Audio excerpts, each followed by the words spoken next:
আছেন? আশা করি সবাই অনেক অনেক ভালো আছেন। আমিও অনেক ভালো আছি। আমরা কিন্তু সচরাচর চাল, তারপরে চিড়ে এগুলো দিয়েই পোলাওটা তৈরি করে থাকি।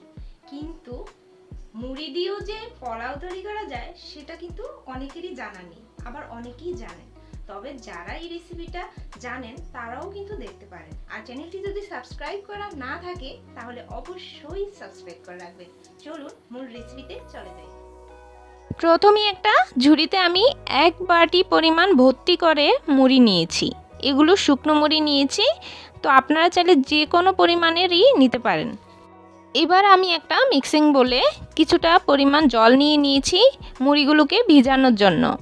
এই মুড়িগুলোকে আমি এর উপর সবগুলো দিয়ে দিচ্ছি, আর জলের সাথে দেওয়ার ফলে আস্তে আস্তে জলের সাথে মুড়িগুলো ভিজে তারপর কিন্তু নরম হয়ে যাবে। তো আমি একটু মিক্স করে দিচ্ছি যাতে খুব ভালোভাবে জলটা মুড়ির ভিতরে প্রবেশ করতে পারে। তো এভাবে 10 মিনিটের মতো আমি রেখে দিচ্ছি, তাহলেই মুড়িগুলো জলের সাথে মিশে নরম হয়ে যাবে।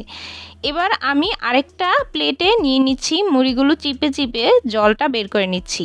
তো একইভাবে সবগুলো মুড়ি আমি শুকনো করে জলটা ঝরিয়ে তারপর আরেকটা প্লেটে নিয়ে নিচ্ছি। এবার এই ময়লা জলটাকে ফেলে দিব। আর এতটুকু মুড়ি হয়েছে, এগুলো দিয়ে আজকের এই পোলাওটা তৈরি করব। এবার আমি রান্নার কাজে চলে এলাম। এখানে একটা পাত্র আগে থেকেই গরম বসিয়ে দিয়েছি, তারপর এর মধ্যে কিছুটা পরিমাণ তেল দিয়ে দিচ্ছি।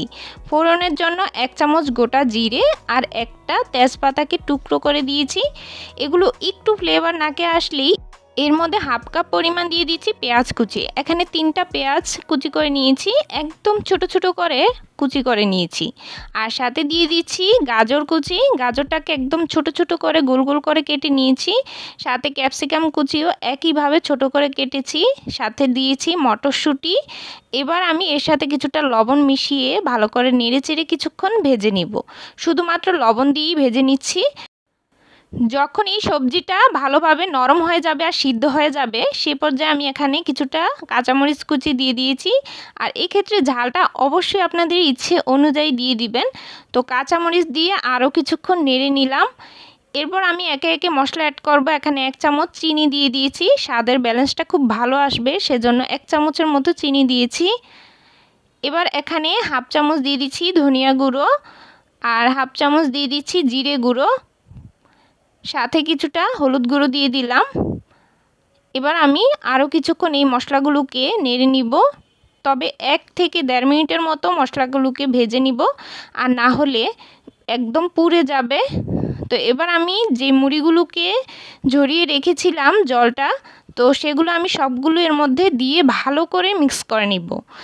এবার চুলার আঁচটা মিডিয়ামে রেখে আমি সবগুলো মুড়ি ভেজে নিচ্ছি। 2 থেকে 3 মিনিটের মতো একটু ভেজে নিলেই শেষের দিকে আমি ধনেপাতা কুচি দিয়ে দিচ্ছি। যেহেতু এখন শীতকালে ধনেপাতা কুচিটা অ্যাভেলেবল পাওয়া যাচ্ছে, তাই এই ফ্লেভারটা থেকে কিছুতেই মিস করবেন না, অবশ্যই ধনেপাতা কুচি দেওয়ার চেষ্টা করবেন। তো আমি এটা দিয়ে আরও কিছুক্ষণ নেড়ে তারপর নামিয়ে নিচ্ছি। আর এভাবেই গরম গরম ঝটপট এরকম হাতের কাছে মুড়ি দিয়ে কিন্তু এরকম পোলাও তৈরি করে নিতে পারেন। শুধু যে চাল দিয়েই পোলাও হয় তা কিন্তু না, এরকম মুড়ি দিয়েও অবশ্যই ট্রাই করবেন। আজকের মতো এ পর্যন্তই। ধন্যবাদ সবাইকে।